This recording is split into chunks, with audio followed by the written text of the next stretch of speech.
Now that we have gone through the fundamentals of routers, in this section we will walk through some basic configuration steps on WAN routers. Change default hostname. By default, Cisco routers have hostname of router. In order to change the hostname, we issue the hostname command followed by new name of router. Here is the configuration where under the global configuration mode we change the hostname to IPv4. Now we can see the hostname has been changed to IPv4. Configuring interfaces. Interfaces on Cisco routers are used for data traffic communication and for management purpose. By default, data interfaces are shut and need to be enabled by issuing the no shutdown command. The interface can be disabled by typing shutdown command. The IP address can be assigned to an interface by typing IP address command followed by IP and subnet mask in the interface configuration mode. Below is the lab scenario where first we can see that router interfaces are shut through show IP interface brief command. Next, we enable interface GI000 by issuing no shut command on interface config mode. The change in state is shown through show IP interface brief output.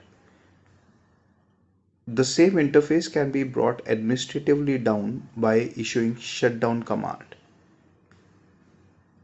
The log message also pops up informing interface GA000 state has changed to administratively down.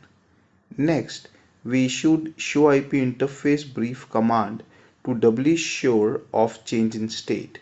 Finally, we assign the IP address of 10.10.10.1 with subnet of 255.255.255.0 on interface GI000. This change is visible through show IP interface brief output.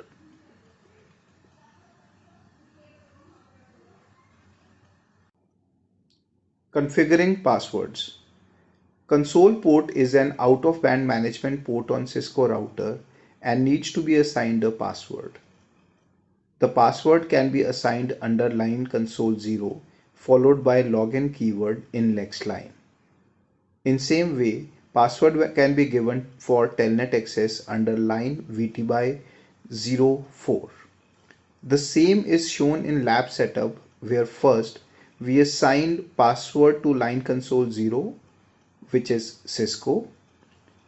Next, for line VT by 04 which is for Telnet is also issued the password followed by login in next line. Configuring passwords. To assign enable password, which is also called privilege level mode password, we can issue the command enable password followed by the password. For higher security, secret keyword is used, which is the preferred choice while configuring the device. Here, in the lab setup, first we give the enable password, which is Cisco, with first letter as capital. Next, when we configure the enable secret password, an error comes up which informs that it is not suggested to have the same enable password and enable secret password. So, we change the secret password to Cisco123 as shown here. IP host. It is easy to remember names of hosts rather than their IP addresses. For this reason, Cisco has got a wonderful command utility called IP host. IP host command allows to map the host name to IP address. This way, we don't need to remember the IP address of each device, rather their host names, which is a simpler way. In lab setup, we can see that once mapping of router to hostname is done with the IP address, the router can directly ping the router to hostname and not the IP address, which is 2.2.2.2. This is a very helpful utility. Domain lookup. By default, any single word entered on a Cisco iOS device that is not a valid command is treated as a host name. In this case, the device will try to translate the word to an IP address. IP domain lookup command enables the DNS lookup process, while no IP domain lookup disables the DNS resolution. A lab scenario will help to better understand the need for disabling domain lookup. First, we have enabled IP domain lookup and then issue the ping hello command. Since hello is not a host name or a command, it will go through the DNS resolution process, which is time consuming and not required in this case. So now we abort the lookup and see what happens when we disable domain lookup. Again, we issue the same string of ping hello, which does not take us through the DNS resolution process of hello string and saves a lot of time. Router modes. Cisco Router has different modes for configuring different functions of device. First one is the user exec mode, which comes up after device boots up. This mode has some limited monitoring commands only. User exec mode is designated by router followed by greater than sign. Next level is that of privilege mode, which is denoted by host name followed by hash sign. We can view and change the configuration of router in privilege mode.